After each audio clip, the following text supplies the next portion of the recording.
दुर्फशानी ने तेरे कतरों को दरिया कर दिया,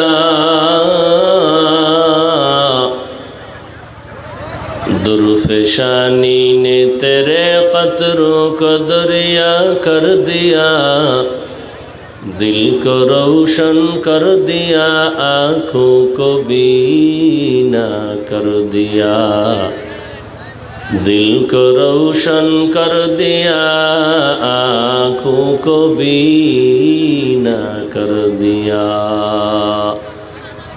हकीकत खुल जाएगी बवक़्त इम्तिहान तेरे, हकीकत खुल जाएगी बवक़्त इम्तिहान तेरे, कि सुस्ती में या मेहनत में गुजारी ज़िंदगी तूने, कि सुस्ती में या मेहनत में गुजारी ज़िंदगी तूने। मोहम्मद ने आकर कुफर को मिटाया,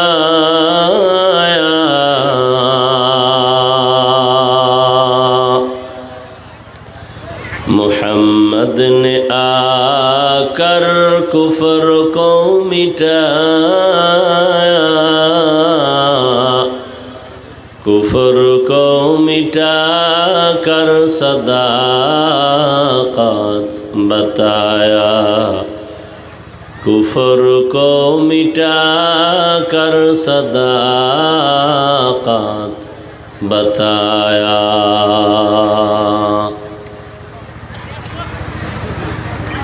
আল-আকসা জামে মসজিদের উন্নয়ন কল্পে যুব সমাজের উদ্যোগে আয়োজিত আজকের এই ওয়াজ মাহফিল, মহতি এ মাহফিলে উপস্থিত মোহতারাম সম্মানিত সভাপতি, প্রধান অতিথি, বিশেষ অতিথিবৃন্দ, হযরত উলামায়ে কেরাম, অত্র অঞ্চলের বিভিন্ন স্থান থেকে আগত আল্লাহ পাকের আশিকিন, জাকিরিন, শাকিরিন, মুহিব্বিন, মুরব্বিয়ান এজাম, কলিজার টুকরা আমার সমবয়সী যুবক বন্ধুগণ, স্নেহের ছোট ভাই, পর্দার আড়ালে মাইকের আওয়াজ শ্রবণরতা সম্মানিতা মা ও বোনেরা, আল্লাহ পাকের দরবারে শুকর যে আল্লাহ আমাদেরকে সুস্থ রেখেছেন এবং পবিত্র এই মজলিস, উলামায়ে আহলে হকের মজলিস, গুনাহ মাফের মজলিস, বরকতিয়ে মজলিসে আমাদেরকে আল্লাহ আসা বসার তৌফিক দান করেছেন। নিয়ামতের শুকর আদায়ার্থে করি আলহামদুলিল্লাহ। দরুদ ও সালাম সৈয়দুল মুরসালিন রহমাতুল লিল আলামিন, শফিউল মুজনিবিন, খাতামুন নবিয়্যিন, সৈয়দুস সাকালাইন, ইমামুল মুরসালিন, শফিয়ে আজম, রসুল আকরম, রহমতে আলম, নবিয়ুল আরব আল আজম, হাবিবে কিবরিয়া, আশরফুল আম্বিয়া, সৈয়দুল আম্বিয়া, শফিয়ে মাহশর, সাকিয়ে কৌসর, আকায়ে নামদার, মদীনাহ का ताजदार, आफताब नबूवत, फ़ख्र मौजूदात, सैयदुल मखलूक़ात, हज़रत मुहम्मदुर रसूलुल्लाह सल्लल्लाहु अलैहि व आलिहि वसल्लमेर ऊपर। তোমার এই নয়েজটা কমাও, কিসকিস যে আওয়াজটা আসে, আর মনিটরে আর একটু ভলিউম বাড়াও। সর্বোপরি শুকর যাদের অক্লান্ত পরিশ্রমের মাধ্যমে আজ এ সুন্দর আয়োজন, সময়, পরামর্শ, অর্থ দিয়ে দোয়া করে উপস্থিত হয়ে মাইক, লাইট, প্যান্ডেলের ব্যবস্থাপনার মাধ্যমে সহযোগিতা যারা করেছেন, এলাকার যুবক, বৃদ্ধ, ব্যবসায়ী, শ্রমিক, চাকরিজীবী, বিভিন্ন শ্রেণী পেশার মানুষ, প্রত্যেককেই আল্লাহ পাক খেদমতের বরকতে দুনিয়াতে শান্তি, পরকালে চিরমুক্তির ব্যবস্থা করে দিন। হযরত উলামায়ে কেরাম কোরআন সুন্নাহর আলোকে দিক নির্দেশনামূলক তথ্যবহুল আলোচনা আপনাদের সামনে করেছেন। আমার পরে আছে কেউ? উলামায়ে কেরামদের কথাগুলো সহি তরিকায় আমল করার তৌফিক দান করেন। আমিন। সাউন্ড এরকম চাপা হয়ে গেল কেন? এতক্ষণ তো ভালো ছিল, শুধু নয়েজটা কমাইতে বলছি।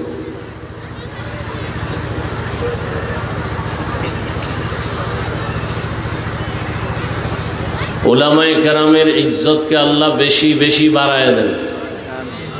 জবান খুলেন। কি আর একজনের জন্য দোয়া করতে সমস্যা? অন্যের জন্য দোয়া করলে এটা নিজের জন্য কবুল হয়। উলামায়ে কেরামের ইজ্জতকে আল্লাহ বেশি বেশি বাড়ায় দেন। উলামায়ে কেরামের বিরুদ্ধে যারা লেখালেখির মাধ্যমে বিরোধিতা করে বা বলার মাধ্যমে, আল্লাহ এদের হেদায়াত দান করেন। অনেক উলামায়ে কেরাম এখানে হাজির, যারা বিভিন্ন স্টেজে প্রধান আলোচক হিসেবে আলোচনা করেন, আপনাদের এলাকার গৌরব। আমার পার্শ্বে যিনি আছেন মুফতি নাসির বিন আসগার তৈয়বী দামাত বারাকাতুহুম, হাজারো মানুষের সামনে, লাখো মানুষের সামনে দ্বীনের দাওয়াতের কাজ করেন। আরও অনেক আলোচক দেখলাম এখানে। আল্লাহ পাক সমস্ত আলোচকদেরকে কবুল করেন। 24 ঘন্টাই তো রাস্তায় রাস্তায় আমাদের জীবন কাটে। চলার পথে আল্লাহ ইজ্জতের সাথে সকলকেই হেফাজত করেন। ইলম ও আমলে ইজ্জতে আল্লাহ বেশি বেশি বরকত দান করেন। আমি আপনাদের দোয়া নেওয়ার পাশাপাশি সংক্ষিপ্ত আলোচনার জন্য কোরআনে হাকিমের সূরা আলে ইমরানের এক আয়াতে কারিমা তিলাওয়াত করেছি। নবীজির হাদিস থেকে একটি হাদিসের অংশ পড়েছে। আয়াত হাদিসের আলোকে ইখলাস ও রুহানিয়াতের সমন্বয়ে কিছু কথা আমাকে বলার মতো সহি নিয়তে, সহি তরিকায় আপনাদেরকেও আল্লাহ শুনবার মতো তৌফিক দান করেন। ইয়া আইয়ুহাল্লাযীনা আমানুত্তাকুল্লাহা হাক্কা তুকাতিহ, আল্লাহ বলেন, হে মুমিন, তোমরা তাকওয়া অর্জন করো তথা আমাকে ভয় করো, ভয় করার মতো হক আদায় করে। ওয়ালা তামুতুন্না ইল্লা ওয়া আনতুম মুসলিমুন, এবং তোমরা কেউ মুসলমান না হওয়া পর্যন্ত মৃত্যুবরণ করিও না। নবীজি বলেন, আলা, সাবধান হে উম্মত, কুল্লুকুম রাইন, তোমরা প্রত্যেকেই দায়িত্বশীল, অকুল্লুকুম মাসউলুন আন রাইয়াতিহি, আল্লাহর আদালতে দায়িত্বের কারণে জবাবদিহিতার কাঠগড়ায় সকলকেই হাজির হতে হবে। নবীজি হাদিস শুনাইলেন, সাহাবায়ে কেরাম প্রশ্ন করলেন, ইয়া রাসূলুল্লাহ, কে দায়িত্বশীল কার উপর? নবীজি বললেন, অধীনস্থদের যিনি গার্ডিয়ান কর্তা হবেন সে হবে অধীনস্থদের দায়িত্বশীল। যেমন সন্তান পিতামাতার অধীন, প্রত্যেক মা বাবা সন্তানের দায়িত্বশীল। স্ত্রী স্বামীর অধীন, প্রত্যেক স্বামী স্ত্রীর দায়িত্বশীল। প্রত্যেক ছাত্র শিক্ষকের অধীন, শিক্ষক ছাত্রদের দায়িত্বশীল। মুসল্লিয়ানে কেরাম ইমাম ও খতিবের অধীন, প্রত্যেক মসজিদের মুসল্লিদের জন্য ইমাম ও খতিব দায়িত্বশীল। ওয়ার্ডের মানুষের জন্য ওয়ার্ডের মেম্বার দায়িত্বশীল, ইউনিয়নবাসীর জন্য চেয়ারম্যান দায়িত্বশীল, দেশবাসীর জন্য সরকার প্রধান দায়িত্বশীল, গোটা উম্মতে মুহাম্মদীর জন্য উলামায়ে কেরাম দায়িত্বশীল। আর একজন সাহাবী দাঁড়াইলেন, ইয়া রাসূলুল্লাহ, আমার তো অধীনেও কেউ নাই, আমিও কারো অধীনে নাই, আমি একা, আমার কি দায়িত্ব? নবী বললেন, আপনি আপনার অঙ্গ প্রত্যঙ্গের দায়িত্বশীল। দুটো হাত আল্লাহ দিয়েছেন, দুটো পা দিয়েছেন, দুটো চোখ দিয়েছেন, দুটো কান দিয়েছেন, এগুলো আল্লাহ বিনা কারণে দেন নাই, এগুলোর আলাদা আলাদা ডিউটি আছে। কিয়ামতের দিন আল্লাহ এগুলোর হিসাব নেবেন। যখন আল্লাহ জিজ্ঞাসা করবেন, এই তোমার হাত যে ডিউটি করার জন্য দিয়েছিলাম সে ডিউটি পালন হলো? তো অনেক অপরাধী আযাবের শাস্তির ভয়ে মিথ্যার আশ্রয় নিয়ে বলবে, হ্যাঁ পালন হয়েছিল। তো আল্লাহ তো জানেন যে এই বান্দা মিথ্যার আশ্রয় নিল, আল্লাহ সাথে সাথে জবানকে বন্ধ করে হাতকে অর্ডার করবেন, এই হাত কথা বলো। আল-ইয়াওমা নাখতিমু আলা আফওয়াহিহিম ওয়া তুকাল্লিমুনা আইদিহিম ওয়া তাশহাদু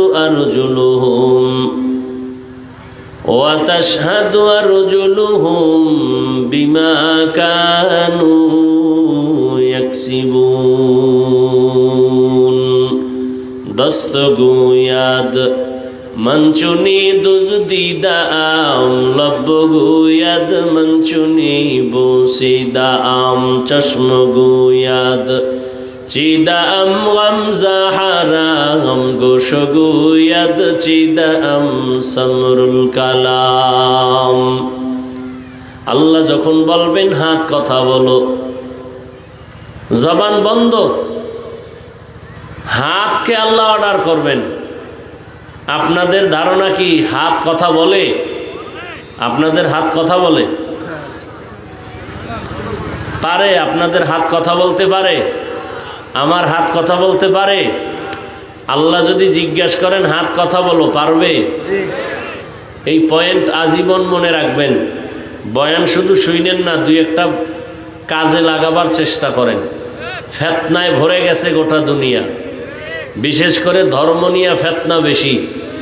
আমার দেশে তো চরম, বেঈমানের সাথে এত ঝামেলা নাই, মুমিনে মুমিনে যেই পরিমাণ ঝামেলা, কথা ঠিক না?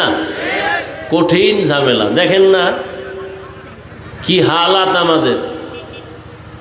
আল্লাহ যদি দয়া না করেন তো উপায় কি? আল্লাহ উলামায়ে আহলে হকদের এক বানায় দেন। আমিন বলতে মনে চায় না?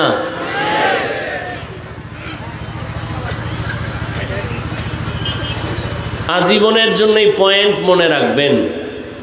পৃথিবীর মানুষ এবং বিবেক যেই জিনিস বলে অসম্ভব হবে না, যেটা কোনোভাবেই সম্ভব না,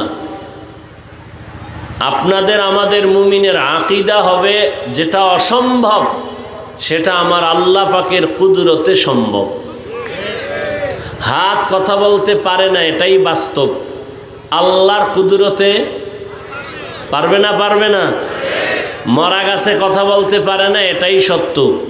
আল্লাহর কুদরতে দুধের বাচ্চা কথা বলাটা অসম্ভব, আল্লাহর কুদরতে পারে না? পারে না? এই বিশ্বাস যদি থাকে তাহলে অনেক বান্দা যে ওলিয়া উলিয়াদের বিরোধিতা করে, এই বিরোধিতা বন্ধ হয়ে যায়। বলে ওলিয়া উলিয়াদের কারামত মানে না। নবীদের মুজিজা যেমন সত্য, আহলে হক আহলুল্লাহ যারা, এদের কারামত তেমন সত্য। খেয়াল করেন সবাই, একটা নদীর মধ্যে পানি নাই অনেক বছর, শুকনা নদী, এলাকার লোকজন একজন বড় ওলি, বড়, জবান খুলেন, বড় গিয়াকা হযরত, আমাদের ওই নদীর মধ্যে পানি নাই, শুকনা বহু বছর, পানি কেমনে ওই নদীর মধ্যে আনার ব্যবস্থা করা যায়? পানির অনেক অভাব আমাদের, খুব খেয়াল করেন। তো আল্লাহর ওলি চিঠি লেখলেন, নবী না কিন্তু, কি ওলি, চিঠি লেখলেন আর বললেন যাও এই চিঠি নদীর মধ্যে ফেলে দাও। চিঠি লেখা যখন দিছে, লোকেরা নদীর মধ্যে যখন চিঠি ফেলে দিছে, সাথে সাথে শুকনা নদীর মধ্যে জোয়ার আসছে। বুঝা সুবহানাল্লাহ কইছেন?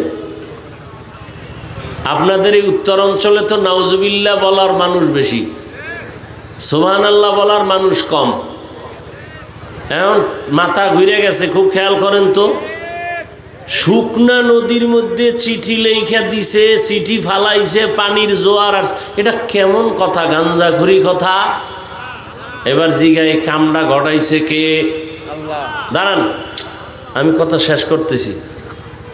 একজনে জিগে এটা কাজটা করলো কে? তো একজনে কয় কাজটা চরমনের পিশাব করছে।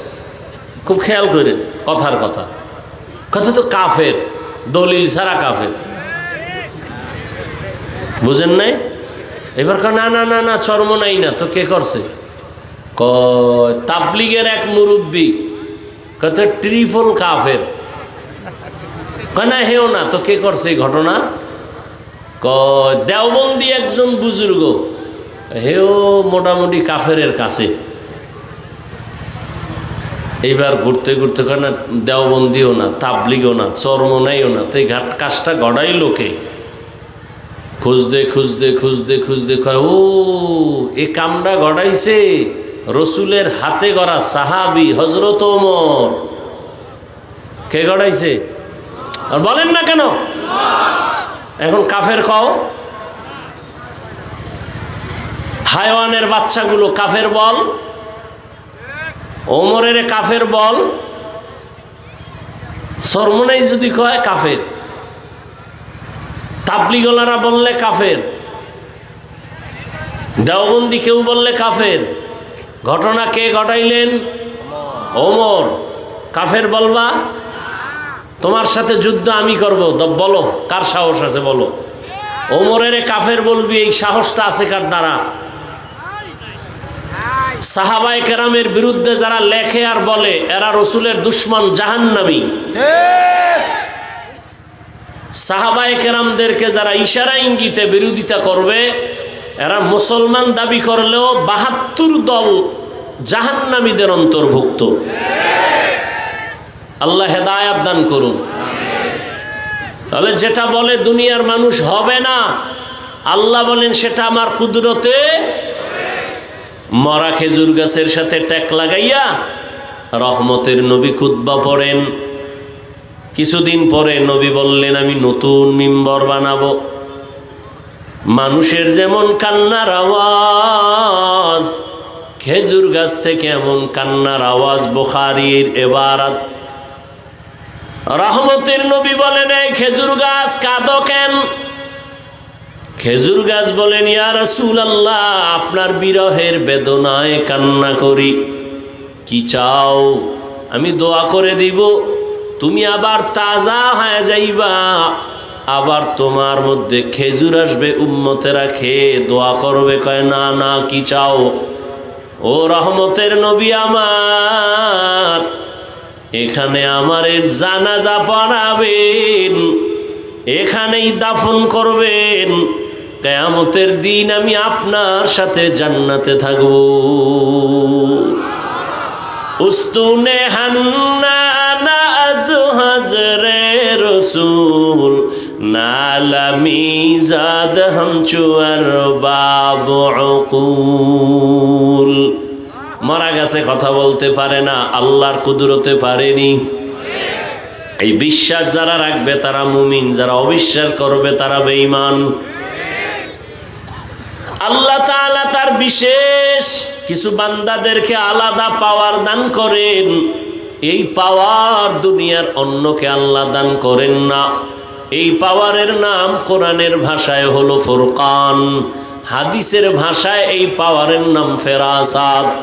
ইয়া আইয়ুহাল্লাযীনা আমানু ইন তাত্তাকুল্লাহ ইয়াজআল লাকুম ফুরকানা। قال رسول الله صلى الله عليه وآله وسلم اتقوا فراسة المؤمن فإنه ينظر بنور الله।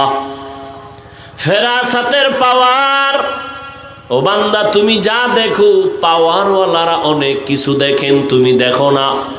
পাওয়ারওয়ালা যারা এরা আল্লাহর প্রিয় বান্দা, চোখের নজর দিয়া দেখে না, আল্লাহর দেওয়া নূরের আলো দিয়া তারা দেখেন।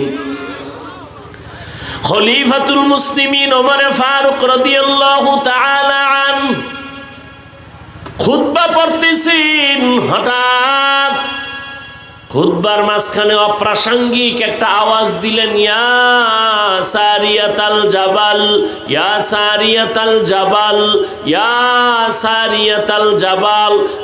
এই সারিয়া, পাহাড় পাহাড় পাহাড়। ওমর আওয়াজটা দিছেন যেখানে, সেখান থেকে সারিয়া 2000 কিলোমিটার দূরে। সুবহানাল্লাহ না? যেই তালে বিড়ি টানেন কেমনে আসবে সুবহানাল্লাহ? जिंदगी में बंदगी तू करना है, जिंदगी में बंदगी तू करना है, जिंदगी बे बंदगी शर्मिंदा है, जिंदगी बे बंदगी शर्मिंदा है। यहाँ हम सब मुसाफिर दिल ना लगा, अहले दिल की नजर से रूह करता जा, यहाँ हम सब मुसाफिर दिल ना लगा,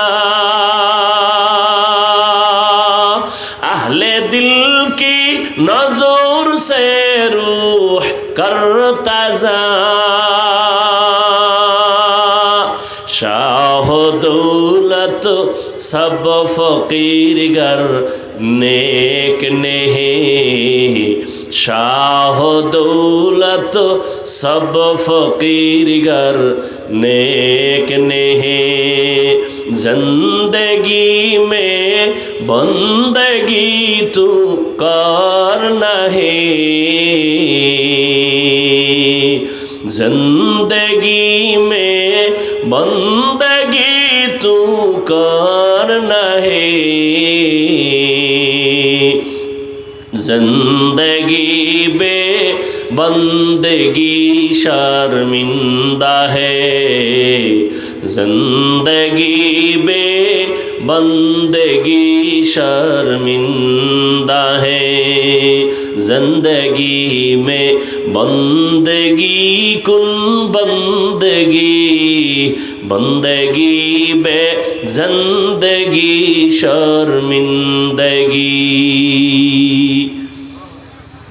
দুনিয়ার বিবেক যেটা বলে হবে না, আমার আল্লাহর কুদরতে সেটা। আল্লাহ বলবেন হাত কথা বল, হাত সাথে সাথে আওয়াজ দেওয়া শুরু করবে। কেমনে বলবে, কোথায় তার মুখ, কোথায় তার জিহ্বা, আওয়াজটা কেমন, এটা সব কুদরতের ব্যাপার। হাত আল্লাহর সামনে কথা বলবেন, ও দয়ার মালিক তুমি হাতটা দিছো যেই কাজের জন্য সে ডিউটি বান্দা করে নাই, হাত দিয়া মা বাবার খেদমত করবে করে নাই, হাত দিয়া বান্দা কোরআন ধরে ধরে পড়বে পড়ে নাই, হাতের দ্বারা বান্দা নেক আমল করবে করে নাই, বরং এই হাত আলেমের বিরুদ্ধে আঙ্গুল ব্যবহার করেছে, মোবাইলে বিরোধিতা করেছে, হাত দিয়া বান্দা গুনার দিকে কাজ করেছে। আল্লাহ বলবেন চোখ তুমি বলো, চোখ বলবে হে মালিক তুমি যেই দেখার জন্য চোখ দিছো এই বান্দা তা দেখে নাই, চক্ষু দিয়া মা বাবা দেখবে সওয়াব, এই চোখ দিয়া উলামায়ে আহলে হক দেখবে সওয়াব, এই চক্ষু দিয়া কোরআন তাকায় তাকায় দেখবে সওয়াব, এই চোখ দিয়া আল্লাহর ঘর বাইতুল্লাহ তাকায় দেখবে সওয়াব। বান্দা মা বাবা দেখে না, আলেম দেখে নাই, কোরআন দেখে নাই, বাইতুল্লাহ দেখে নাই, দরওয়াজা জানালা বন্ধ করে তোমার এই গোলাম মোবাইল হাতের মধ্যে নিয়া সারাটা রাত কবিরা গুনাহ কবিরা গুনাহ কবিরা গুনাহ দেখে দেখে সারা রাত কাটিয়েছে, ফজরের খবর নাই, চেহারাটা পর্যন্ত নষ্ট হয়ে গেছে। এরে আমার কলিজার যুবক, চেহারার মধ্যে কেন আলো নাই, চেহারার দিকে তাকাইলে কেন মায়া হয় না? এরে যুবক একটু চিন্তা করো। আল্লাহ তাআলা পশুকে আল্লাহ ভালো মন্দ যাচাই করার জ্ঞান দেন নাই, মানুষকে দান করেছেন। একটু চিন্তা করো, আয়নার সামনে তাকাও, তোমার চেহারাটা কেন এত নষ্ট? চেহারার মধ্যে কেন নূর নাই, আলো নাই, আকর্ষণ নাই? একমাত্র কারণ সারা রাত মোবাইল দেখে দেখে চেহারার নূর তুমি নষ্ট করে ফেলেছো। শুধু কি তাই? এই এক মোবাইল হাতে নেওয়ার কারণে নিজে নিজে নিজের জীবনটাকে ধ্বংস করে ফেলতেছো, খবর নাই। কেউ যদি তোমারে বুঝায় তুমি বুঝো না, বরং উল্টা তার বিরোধিতা করো। অথচ তুমি একটা ছুরি নিয়ে যদি নিজের কল্লা কাটো, এটাও তোমার যেমন খারাপ লাগার কথা, মোবাইল হাতে নিয়ে নিজের জীবন নিজে ক্ষতি করো, এটাও তো তোমার বোঝা উচিত। আজকে বাসায় গিয়া গুগলে সার্চ দিয়ে দেখবি, টাচ মোবাইল চালাইলে দেখলে শরীরের অঙ্গ প্রত্যঙ্গের কি কি ক্ষতি হয়। আমি বলি তুমি শুনে যাও, তারপরে গুগলে গিয়া মিলাও। এই মোবাইলের কারণে হসপিটালে গিয়া তাড়াতাড়ি চেক আপ করে দেখো, এই মোবাইল তোমার কিডনি ড্যামেজ করে দিতেছে, খবর নাই। এই মোবাইলের কারণে তোমার হার্ট দুর্বল, ব্রেন দুর্বল, চোখের পাওয়ার চলে যায়, কানের পাওয়ার চলে যায়।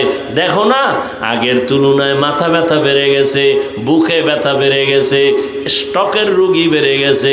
ভালো মানুষ রোগ নাই, হঠাৎ পরে মরে যায় কেন? বলে অ্যাটাক করেছে, স্ট্রোক করেছে। এরে আল্লাহর বান্দা, এই মোবাইলের কারণে তোমার চরিত্র শেষ, লেখাপড়া শেষ। এই মোবাইলের কারণে কত সন্তান মায়ের সাথে বেয়াদবি করেছো, বাবার সাথে বেয়াদবি। এই মোবাইলের কারণে শিক্ষকের সাথে বেয়াদবি করেছো, এই মোবাইলকে কেন্দ্র করে আলেমের সাথে বেয়াদবি করেছো। এক মোবাইলকে কেন্দ্র করে কত সন্তান মায়ের টাকা চুরি করেছে, কত সন্তান বাবার টাকা চুরি করে। মা বাবায় না দিলে বন্ধুর পকেট মারে, বন্ধু যদি না দেয় মানুষের দোকান চুরির ষড়যন্ত্র করে। তাহলে তোর এই মোবাইলে চরিত্র নাই, লেখাপড়া নাই, শরীর নাই, চোখের পাওয়ার নাই, কিডনি দুর্বল। এক কথায় তোর মধ্যে এখন কিছুই নাই, আছে একটা রুহু। আজরাইলেটা নিয়ে গেলে তুইও নাই। বুঝানের কথা বুঝাই গেলাম, মানবা কিনা সে দায়িত্ব তোমার। বুঝানের দরকার, বুঝাই গেলাম। হেদায়েতের মালিক তো আল্লাহ। ওরে কপাল যদি পুড়ে যায় রে যুবক, আমি হাফিজুর রহমান কেন, মক্কা মদিনার ইমাম কেন, স্বয়ং রসুলেও বয়ান করলে কপাল খুলবে না। যেই নবীজির চেহারা মোবারক এক নজর দেখলে বান্দার পেটের ক্ষুধা থাকে না। কেমন মায়ার নবী আমার, যেই রহমতের নবীর দিকে মোহাব্বতের নজর দিয়ে তাকাইলে বান্দার জাহান্নাম হারাম হয়। আম্মা জান আয়েশা রাদিয়াল্লাহু আনহা বলেন, নবীজির ঘাম বোতলে ভরে রাখতাম, আর আমরা বড় বড় অনুষ্ঠানে আতর হিসেবে ব্যবহার করতাম।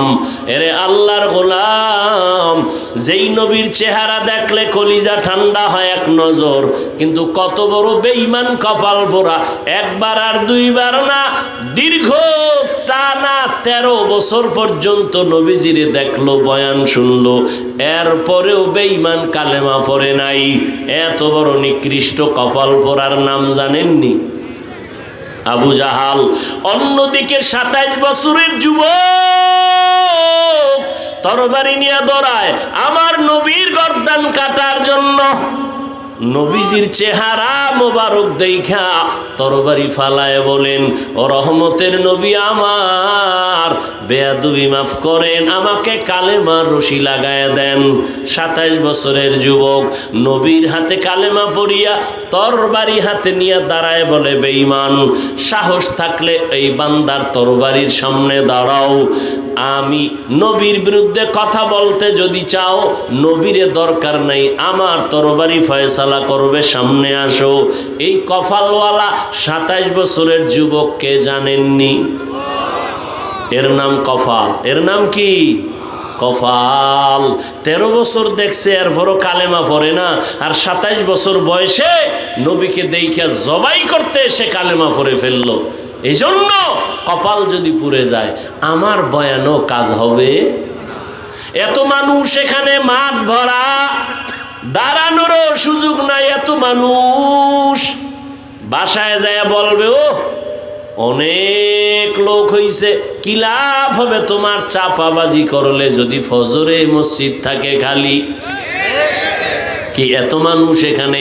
অনেক আশেকে রসুল ফজর পড়ে নাই, জোহর পড়ে নাই, আসর পড়ে নাই, মাগরিব পড়ে নাই, এশা পড়বে কিনা তাও জানা নাই। আল্লাহ হেদায়াত দান করেন। এরে আমার যুবক বাবা, অনেক দিন পর্যন্ত এই প্রোগ্রামের প্রচারণা চলছে, অনেকে আসবো আসবো বলিয়া আসতে পারে নাই। আর ওই বান্দা যদি শরীয়তের কোনো কারণে আসতে না পারে, আল্লাহ তাকে পুরা সওয়াব দান করবেন।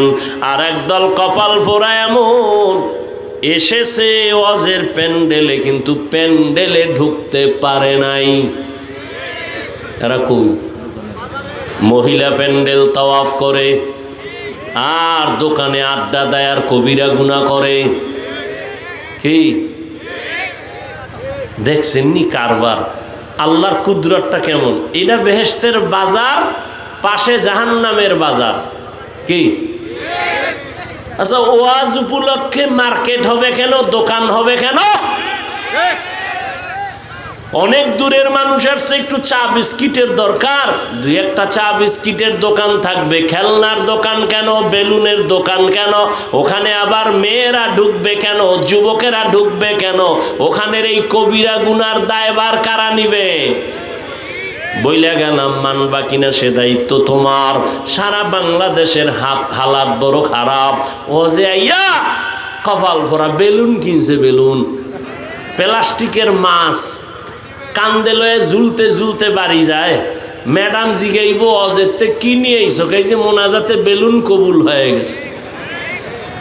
আপনারা হাসেন, কত বড় নির্লজ্জ বেহায়া! আপনারা হাসেন, আবার লজ্জা থাকলে কান্না করা উচিত। আমি হাসির ওয়াজ করি নাই, হাসির কথা বলি নাই। এটা এমন একটা প্যান্ডেল, রসুলের হাদিস, এখানে বসার সাথে সাথে গুনাহ মাফ। এইরকম একটা পবিত্র প্যান্ডেলের পাশে আবার জাহান্নামের বাজার হবে। সেখানে বেপরদা নারী ঢুকবে, যুবক যুবতী ঢুকবে, কিচ্ছু বলা যাবে না। জাতির কপাল এত খারাপ, বলে প্রয়োজনে বক্তা বাদ দাও, আমগো আকাম বাদ দিব না। বলবে এত হুজুর ওয়াজ করলো, কারো লাগলো না, ওনার এত লাগলো কেন? বাদ দে এই হুজুর, আমগো আকাম চলবে। এ জাতির কপাল চূড়ান্ত খারাপের দিকে চলছে। কে বলবে এই কথা? কে শুনবে এই কথা? কে মানবে এই কথা? কেন? এত সুন্দর বেহেশতের বাগান, যেখানে বসলেই গুনাহ মাফ, যেখানে চোখের পানি ফেলে দোয়া করলে কবুল, সেই বেহেশতের বাগানের পার্শ্বে কেন জাহান্নামের বাজার হবে, বেপরদা নারীর আড্ডা হবে, খেলনার দোকান হবে? কারণ কি?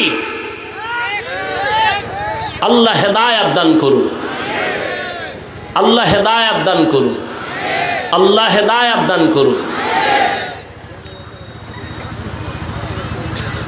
ওজে আসছেন, দোকানে গেছেন কেন? মহাদেবপুর দোকান নাই তো এখানে কেন দোকানদারি? কেনাকাটার জন্য সেই মার্কেটে যাবেন, এখানে কেন? এখানে আসবেন কোরআনের বয়ান শুনতে, এখানে আসবেন গুনাহ মাফ করার জন্য, কান্না করতে আসবেন। এখানে মাস্তানি কেন? বেলুন কিনেন কেন? মাছ কিনেন কেন? আল্লাহর ভয় বলতে একটু নাই। থাকলে অন্তত মাথা নত থাকতো, হাসতেন না। আমি হাসির কথা বলছি, বলেন তো আপনারা হাসলেন কেন? লজ্জা শরম কমে গেছে। ওই ১৫০০ বছর আগেই তো রসুল বলে গেছে, লা ঈমানা লিমান লা হায়া আলাহ। যাদের লজ্জা নাই ওদের ঈমান নাই। ওরা রাস্তায় যদি ল্যাংটা করিয়া ফালায়, তারপরও বলবে অর্ধেক ইজ্জত বাকি, ওদের লজ্জা নাই। আল্লাহ আমাদের লজ্জা আবার ফিরায় দিন। ভাইরা আমার, আল হায়াউ শুবাতুম মিনাল ঈমান। একটা ঘরের মধ্যে ৩-৪টা রুম আছে। এক রুমে আছে মা বাবা, আর এক রুমে ছেলে, আর এক রুমে মেয়ে। সারা রাত মোবাইলে চলে জিনা জিনা জিনা জিনা। স্বামী আর স্ত্রী সারা রাত মোবাইল, মেয়ে আর এক রুমে মোবাইল, ছেলে আর এক রুমে মোবাইল। ওরে ঘুমের থেকে ওইটা দেখতে তোর চেহারা শুকর করে দিয়েছেন আল্লাহ। দেয় না কেন? একমাত্র মুহাম্মদের উম্মত হওয়ার কারণে। না হয় ঘুমের থেকে উঠা দেখতি চেহারা কুকুরের মতো হয়ে গেছে। সারা রাত গুনাহ করবি আর আল্লাহ কিছু করবে না, শুধু মুহাম্মদের উম্মত হওয়ার কারণে আল্লাহ ওয়াদা করছেন চেহারা পাল্টাবেন না।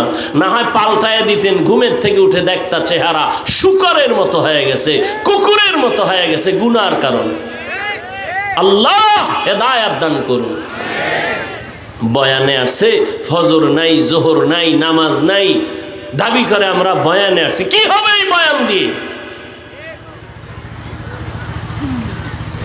কমিটির কিছু হবে আর আমি বক্তার কিছু হবে। আপনাদের কি হবে? আমারে ঠিক মতো টাকা পয়সা না দিলে আমি তার জীবন আমু না। কম খালি নেই, যাও। কমিটি কিছু কালেকশন করছে, ফায়দা হবে, খালাস। আপনাদের কি হবে? এই বয়ান দিয়ে কি হবে? আমরা তো ওই সমস্ত বুজুর্গ আল্লাহ আল্লাহদের লাত্তি খেয়ে এখানে বসছি, থাপ্পড় খেয়ে বসছি, যাদের বয়ান থেকে জাহান্নামী সন্ত্রাসী ডাকাত বৈশা কান্না করে তওবা করে এরপরে ফজরে মসজিদে যাইত। আমরা তো ওই আল্লাহ আল্লাহদের থাপ্পড় খেয়ে এখানে বসছি, দেখছি চোখে তাকাইয়া, ময়দানে গড়াগড়ি করে কাঁদতো পাগলের মতো। বাবা কাঁদে, ছেলে কাঁদে, পাগল হয়ে যাইতো। পুরা মাঠের মানুষ কাঁদতে কাঁদতে বেহুশ। আল্লাহর কসম করে বলছি, আমরা এই সমস্ত আল্লাহ আল্লাহর লাত্তি খেয়ে এখানে আসছি, এমনি না। সামনে বই আবার মোবাইল, এই স্ট্যান্ড উঠায় মারতো চেহারার মধ্যে। যে আল্লাহ আল্লাহর লাত্তি খেয়ে এখানে আসছি। একটা পান খাবেন, জীবনে বুঝা যাইতেন কত ধানে কত চাল। বয়ান কারে কয়? এখন তো বয়ান নাই, এখন তো সব ফ্যাশন। বক্তারও কান্না নাই, আমিও কাঁদি না, আপনারও কান্না নাই, পারি হাসাইতেই আর কি। পটিয়া মাদ্রাসার বাণী মুফতি আজিজুল হক রহমতুল্লাহ আলাই, নাহমাদুহু কইয়া টান দিলেই মাঠের অবস্থা খারাপ। এটা আপনার বুঝামু কেমনে? এটা তো বুঝারও মানুষ নাই যে এটা কেমন কথা। এটা একটা কথা হইল? এটা তো বুঝারও মানুষ নাই।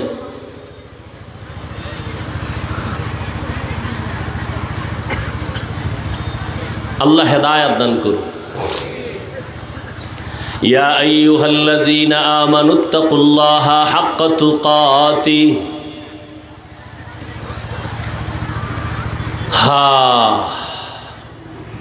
থানায় এক আসামি নিয়ে পুলিশে এমন ফিডা দিছে, যুবকের ধৈর্য নিয়ে এমন ফিডা দিছে মহাদেবপুর থানায়, এমন ফিডা দিছে যুবকের চোখে কোনো কান্না নাই।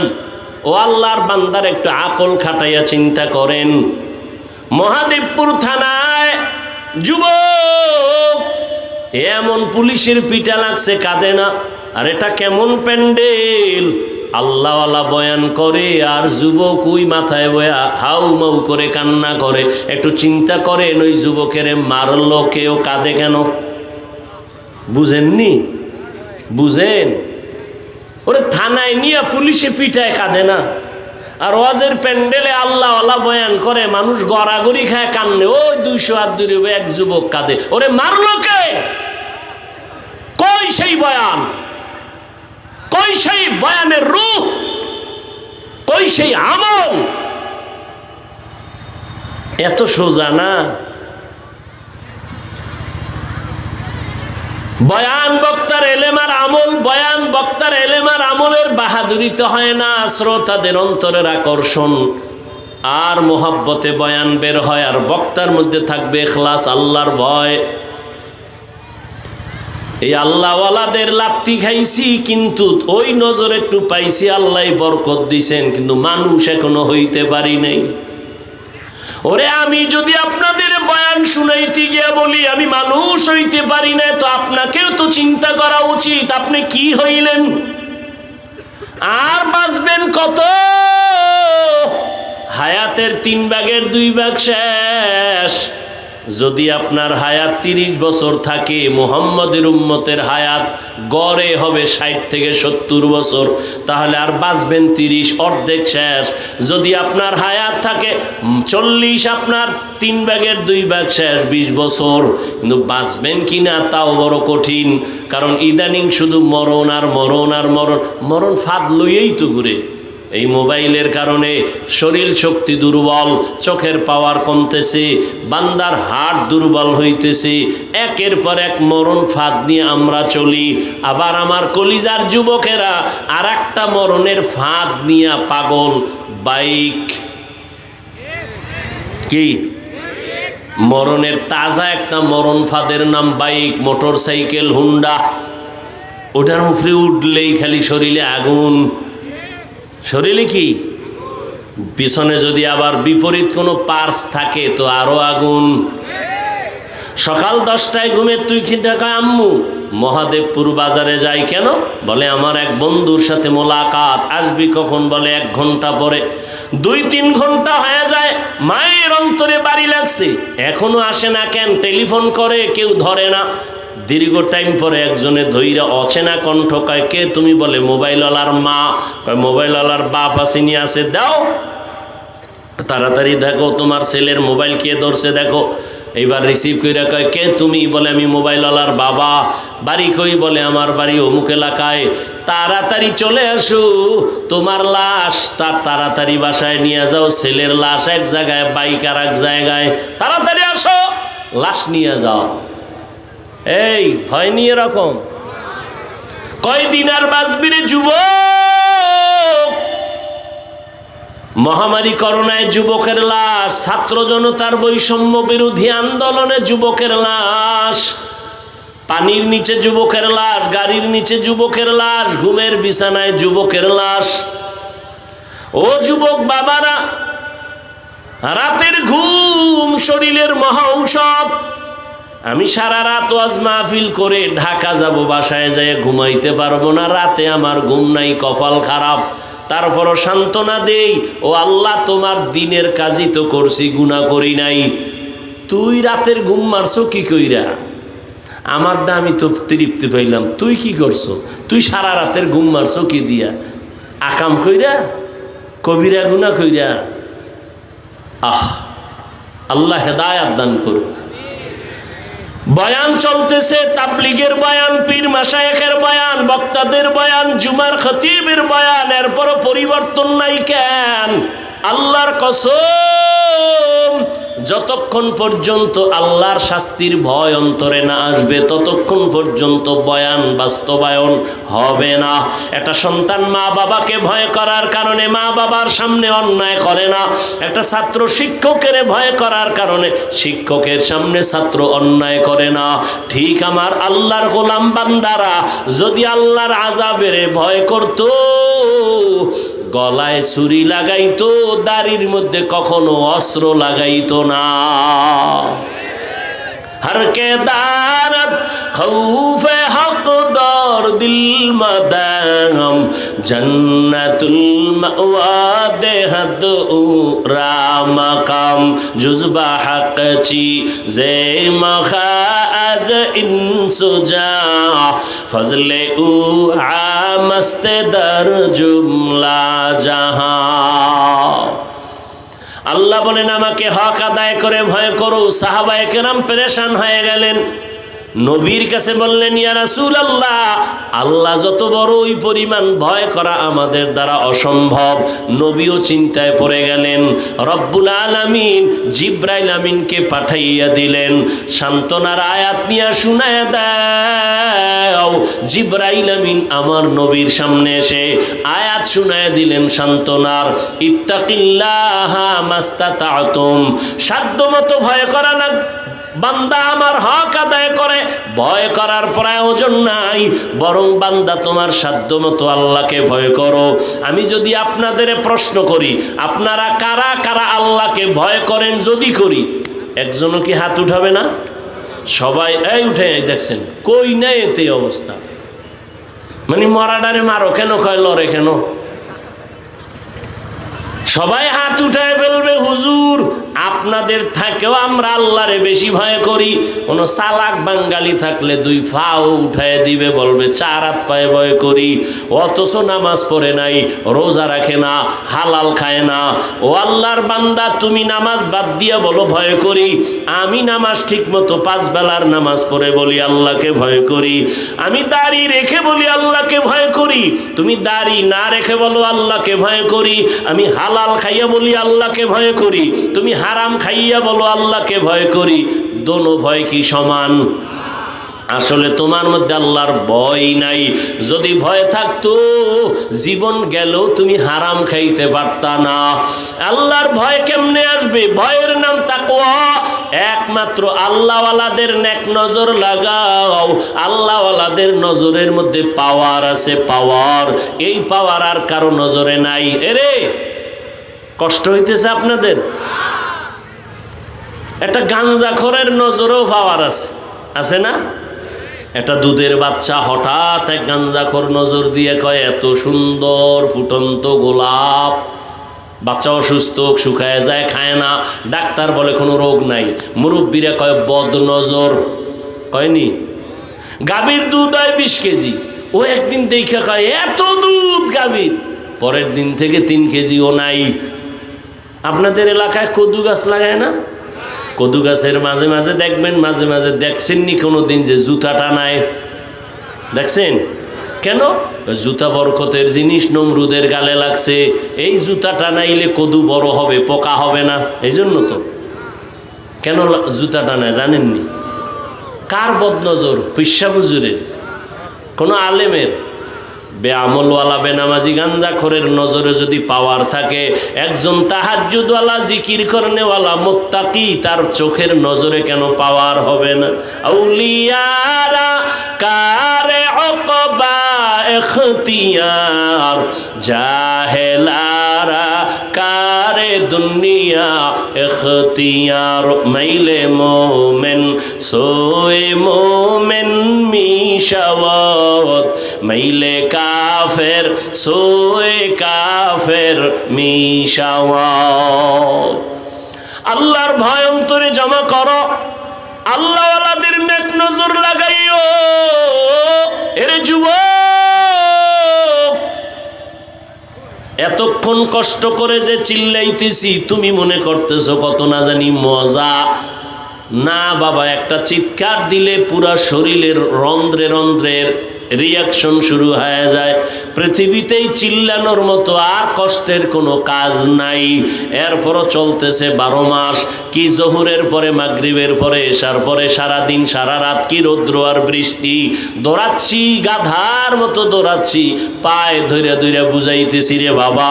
একবারও এই যে এতক্ষণ চিল্লাইলাম, একবারও কিন্তু বলি নাই ও মহাদেবপুরের বাবারা, আমি 5 কল্লি টুপিওয়ালা, তোমরাও 5 কল্লি দাও, না হয় তোমার কপাল খারাপ হবে। বলছি? বলি নাই। আমি কওমি মাদ্রাসার সন্তান, তোমরাও কওমি মাদ্রাসায় যাইও, না হয় তোমরা জাহান্নামে যাইবা। একবারও বলি নাই। আমি তাবলিগের লাইনের সন্তান, আমি পীরের মুরিদ, একবারও বলি নাই যদি তাবলিগে না যাও, পীরের কাছে না যাও, তুমি ধ্বংস হয়ে যাইবা। একবারও বলি নাই। কি বলি শুনো যুবক বাবা, আমি তোমাকে শুধু বলবো না, আরো সাহস দিয়া যাব। জানা নাই আমার মতো এই সাহস বাংলাদেশে আর কোনো বক্তা দেয় কিনা। আমি সাহস দিয়া যাই, ও আমার কলিজার যুবক, আমি তোমাকে বলি না হুজুর হও, তসবিহ হাতে নাও, মাথায় পাগড়ি নাও, না না না, তোমাকে আমি বলবো না। বরং আমি তোমাকে অনুরোধ করে বলবো, স্কুলে পড়ো ধন্যবাদ, কলেজে পড়ো ধন্যবাদ, ওই লাইনের লেখাপড়া ছাড়িও না।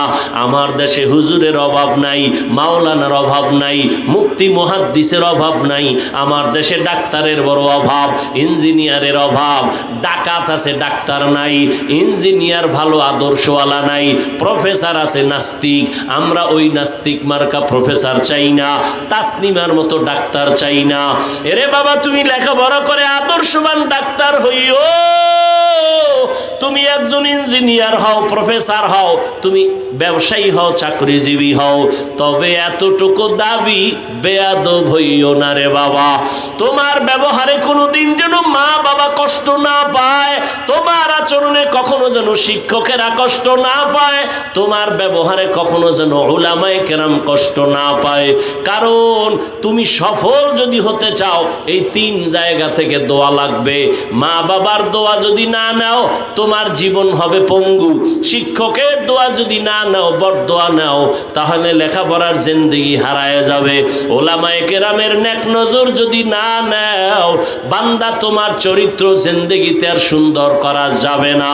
অতএব মা বাবার দোয়া নিয়া, শিক্ষকের দোয়া নিয়া, উলামায়ে কেরামের পরামর্শ নিয়া ডাক্তার হও, ইঞ্জিনিয়ার হও, প্রফেসর হও, ব্যবসায়ী হও, চাকরিজীবী হও, তোমার মতো সফল বান্দা দুনিয়ায় থাকবে না। তুমি শুধু মহাদেবপুর কেন, পুরা বাংলাদেশে তোমার সুনাম হবে।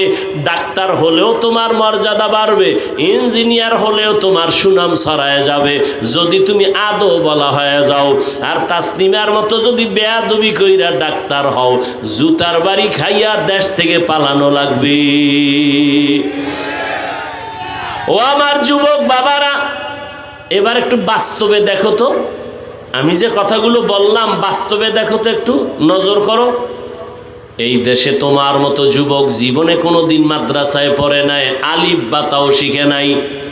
এই রকম যুবক স্কুলে পড়ে, কলেজে পড়ে, 5 বেলার নামাজি আসেনি? তোমার জীবনের জন্য এটা আমার শেষ বয়ান। ও যুবক, বাসায় গিয়া দরজা জানালা বন্ধ করে বালিশে মাথা লাগায় একা একা 1 মিনিট চিন্তা করবি যে আমার মতো যুবক স্কুলে কলেজে পড়িয়াও যদি নামাজ পড়ে, তোর কপালে কার অভিশাপ লাগাইছো, কার বরদোয়া লাগাইছো যে তুমি কেন পারো না? জবাব দাও রে যুবক। আর কয়দিন তোমার হায়াত? আজকে তুমি সুস্থ বসে আছো, গত বছর বয়ান চলছে, বড় চলছে, আগামী তো চলবে, কিন্তু তুমি এই মাঠে আর আসতে পারবা না। না জানি আমার মাওলা মাটির নিচে নিয়ে যায় কয়দিন আর বাহাদুরি করবা। সুস্থতা তোমার গ্যারান্টি না বাঁচার। অনেক অসুস্থ রোগী বেঁচে গেছে, সুস্থ মানুষটা সামনে মরে গেছে। অতএব যুবক বাবা, এতটুকু বুঝাও, তোমার মতো যুবক রাস্তায় গাড়ি চালায়, 5 বেলার নামাজ পড়ে, বলো বাবা তুমি কেন পারবা না? তোমার মতো যুবক র্যাব, আর্মি, পুলিশ, বিডিআরের চাকরি করে, 5 ওয়াক্ত নামাজি দাড়িওয়ালার অভাব নাই, বলো তুমি কেন পারো না? তোমার মতো যুবক ময়দানে কৃষি কাজ করে, নামাজ ছাড়ে না, তুমি কেন পারো না? আল্লাহ বিবেক দিছে, প্রশ্ন করো। তোমার মতো যুবক doctor, professor, engineer, OC, DC, SP নামাজি, তুমি কেন পারবা না? তোমার মতো যুবক নদীর মধ্যে মাছ ধরে, নামাজ ছাড়ে না, বলো তুমি কেন পারবা না? ও বাবা, কি ভাবছো? হুজুর গো কথা মিথ্যা, আমরা ভুলে আছি এটাই ভাবছো? তা দলিল দাও, আমাদের বুঝায় দাও। হাফিজ ভাই, তোমরা সঠিক লাইনে নাই, আমরা সঠিক লাইনে আছি, একটা দলিল দে। আল্লাহর কসম আমি বলতেছি, আমি এখন দাড়ি কেটে ফেলবো, প্যান্ট শার্ট টাই লাগাইয়া তোমার মতো রাস্তায় গিয়া নাচ গান করবো। আর যদি বলো না হাফিজ ভাই, আপনারা ওলামায়ে কেরাম সঠিক রাস্তায় আছেন, আমরা শয়তানের ধোকায় পড়িয়া দাড়ি কাইটা নামাজ সারিয়া বেপরদায় গিয়ে আমরা ভুলের পথে গেছি, আমি তোমারে বিনয়ের সাথে বলবো 2টা পা আগাইয়া দাও। আমি নিচে নাইমা তোমার পায়ে ধরে বলবো, আর দাড়ি কাইটা নবীরে কাঁদাইও না, আর নামাজ বাদ দিয়া নবীরে কষ্ট দিস না রে যুবক। পা দুটো যদি আগায় দাও, আমি পায়ে হাত রেখে বলছি, আর কয়দিন দাড়ি কাটবি? ওরে দাড়ি কাটতে তো কম কাটো নাই, ওরে এখনো কি তোর আশা মেটে নাই? আরো কাটবি? জীবনে তো কম বেপরদায় চলো নাই, এখনো কি তোর আশা পূরণ হয় নাই? ও যুবক, জীবনে তো পার্কে পার্কে কম দৌড়াও নাই, এখনো কি মনের আশা পূরণ হয় নাই? এখনো কি গুনাহ করবি রে বাবা? ওরে আমি তোমার মতো যুবক, ওরে আমিও তো তোমার মতো প্যান্ট প্যান্ট টাই লাগায়া দাড়ি কাইটা যদি রাস্তায় চলতাম কেউ আমারে বাধা দিত না। টুপির কারণে মাথা গরম, দাড়ির কারণে যৌবনের ভাব চলে যায়, জামার কারণে শরীরটা গরম লাগে, এরপরেও কেন টুপি ফালাই না, নামাজ সারি না, বেপরদায় চলি না, তোমাগো পায়ে দইরা দইরা কেন বুঝাই? একমাত্র কারণ আমার মাওলার কোরআন সত্য, একটা মিথ্যাও নাই। নেক আমলওয়ালাদের জন্য জান্নাত, গুনাহগারের জন্য জাহান্নাম। আমি যদি গুনাহগার হইয়া কবরে যাই, ওই কবরে দুই পার্শ্বের মাটির চাপ সহ্য করতে পারবো না। দুনিয়াতে একটা বেতের বাড়ি সইতে পারি না, মশার কামড় সহ্য করতে পারি না, দুনিয়াতে সূর্যের গরম সহ্য করতে পারি না। হাসরের মাঠে জাহান্নামের আগুনের গরম, ও আল্লাহর বান্দারা কেমন করে সহ্য করবা? ওরে তোমার মতো যুবক দিনের লাইনে থাকিয়া যদি এখনো চলে, তুমি কেন পারবা না? ঢাকা কলেজে যাও, যাও মাঝে মাঝে ঘুরে দেখো, রাজশাহী যাও, কুষ্টিয়া যাও, কলেজগুলো দেখো, তোমার মতো যুবক কলেজে পড়ে, মাথায় পাগড়ি, এরকম বড় দাড়ি, বড় জামা, পিছন থেকে তাকাইলে মনে হয় কোন মসজিদের খতিব। ডাক দিলাম, এই যুবক ভাই তুমি কোন মসজিদে নামাজ পড়াও? আস্তাগফিরুল্লাহ, আমি আরবি ভালো কইরা পারি না, আমি কিসের নামাজ পড়াবো? তোমার এই হালাত কেন? আমার মা বাবার দোয়া আর উলামায়ে কেরামের নেক নজর লাগাইছি, এই কারণে আমি পাগড়ি দাড়ি রাইখাও কলেজে ক্লাস করি, ঢাকা কলেজে পড়ি, আমি নামাজ সারি না, পাগড়ি খুলি না, দাড়ি কাটি না, বেপরদায় চলি না, আমার জন্য শিক্ষকেরা দোয়া করে। ও যুবক বাবা তুমি কেন পারবা না? আমার মাওলার আযাব কি তুমি দুর্বল মনে করেছো? ও যুবক বাবা এখনো তওবা করো। পর্দার আড়ালের মা বোনেরা যারা আছেন, আমি এতক্ষণ আপনাদের সন্তানদের যা শুনাইলাম, এগুলো যদি বাস্তবায়ন হতে হয়, আম্মা জান আপনাদের দোয়া না থাকলে হবে না, চেষ্টা না করলে হবে না। গাছ ভালো হলে ফল ভালো হবে, মা আপনার আদর্শ ভালো হলে সন্তান ভালো হবে। এরে আম্মা জানেরা, আপনার মতো কত মা এই এলাকায় এখনো আছে, বেপরদায় চলে না, নামাজ ছাড়ে না, মোবাইলে সময় নষ্ট করে না। আপনি কি পারবেন না রে আম্মা জান? আপনি কেন পারেন না নামাজ পড়তে, পর্দা করতে? এরে আম্মা জান আপনাদের কত মূল্য, আপনারা তো সাহাবায়ে কেরামদের মায়ের মতো মা, আপনারা তো নবীদের মায়ের মতো দামি, আয়েশা রাদিয়াল্লাহু আনহার মতো দামি নারী, ফাতেমা রাদিয়াল্লাহু আনহার মতো দামি। এরে আম্মা জানেরা, আপনারা তো খাদিজা রাদিয়াল্লাহু আনহার মতো দামি। এরে আম্মা জান, আপনারা তো ইসমাইল নবীর মা হাজেরা আলাইহা সালামের মতো দামি, ঈসা নবীর মা মারিয়াম আলাইহা সালামের মতো দামি। এই দুনিয়ায় বড় এক বেঈমানের নাম ফেরাউন। জানেননি এই বেঈমানের ফেরাউনের স্ত্রীর নাম কি? আসিয়া। এত বড় বেঈমানের ঘরে থাকিয়া আসিয়ার মতো বান্দি আল্লাহর পেয়ারা হয়ে গেল। রহমতের নবী বলেন, কিয়ামতের দিন আসিয়ার সাথে আমি মুহাম্মদের সাথে বিবাহের বন্ধন হবে। ও আম্মা জানেরা, আপনার স্বামী তো ফেরাউনের মতো খারাপ না। আপনি কি পারতেন না স্বামীরে বুঝাইতে নামাজের জন্য? আপনি যদি নামাজ পড়িয়া দোয়া করতেন, হে আল্লাহ আমার স্বামী দিন রাত্র কষ্ট করে কামাই রুজি করে, তার নিজের জন্য করে না। প্রত্যেকটা স্বামী তার সন্তান পরিবারের শান্তির জন্য কষ্ট করে। নিজে না খাইয়া থাকলে কোনো বাবা কষ্ট পায় না। যদি শুনে সন্তান খানা খায় না, বাবার চোখে আর ঘুম আসে না। মা বাবা, ওই বাবার ঋণ কেমনে আদায় করবি রে সন্তান? এত কষ্ট করে বাবা, নিজের জন্য করে না, সব পরিবারের সন্তানের জন্য করে। ও মা, যদি স্বামীটার জন্য দোয়া করে বুঝাইতেন আর নামাজের কথা বলতেন, একদিন না একদিন নামাজের দিকে আসতো। আর আপনি যদি বলতেন, স্বামী আমার মা বাবার মায়া ত্যাগ করে আমি তোমার সংসারে আসছি, খাইয়া থাকলেও আসি, না খাইয়া থাকলেও আসি, তবে তোমার কাছে আমি স্ত্রী হিসাবে একটা দাবি, জীবনে হারাম টাকা কামাই করবা না, হারাম মাল ঘরে আনবা না, হারাম খাইয়া নিজেদের রক্ত রক্ত নাপাক করব না, সন্তানের রক্ত নাপাক করতে দিব না। আম্মা জানেরা যদি বুঝাইতেন, কোন স্বামী হারাম মাল ঘরে নেওয়ার সাহস পাইতো না। এরে আম্মা জান, আপনি হারাম খাইয়া কেন নিজের রক্ত নাপাক করবেন? হারামের দ্বারা সন্তানের রক্ত কেন নাপাক করবেন? এখন থেকে তওবার সুযোগ আছে, তওবা করেন। সন্তানকে ডাক্তার বানাবেন, বেয়াদব বানাবেন না। সন্তানটাকে ইঞ্জিনিয়ার প্রফেসর বানাবেন, বেয়াদব বানাবেন না। সন্তানের যদি বারবার বুঝাইতে থাকেন, বাবা কোনোদিন মুরব্বীদের চোখে দিয়ে তাকায় কথা বলবা না, বেয়াদবি করবা না, মিথ্যা কথা বলবা না, কারো ক্ষতি করবা না, একদিন না একদিন সন্তান আপনার কথা কাজে লাগাইতো। এখনো সময় আছে, তওবা করে নেন। আর নামাজ ছাড়বেন না, বেপরদায় চলবেন না, স্বামীর মাল খেয়ানত করবেন না। ও যুবক বাবারা, এখনো সময় আছে, তওবা করো।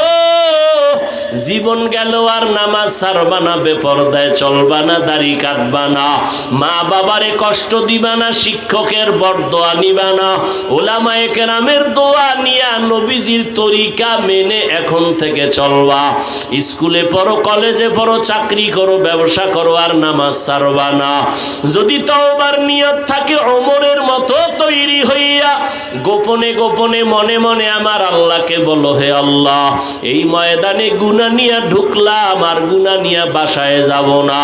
তওবার নিয়ত করে ফেললাম, জীবনে তো কম দাড়ি কাটি নাই, জীবনে নামাজ তো কম সারি নাই, বেপরদায় কম চলি নাই, আর কত জীবন কতদিন আছে জানা নাই।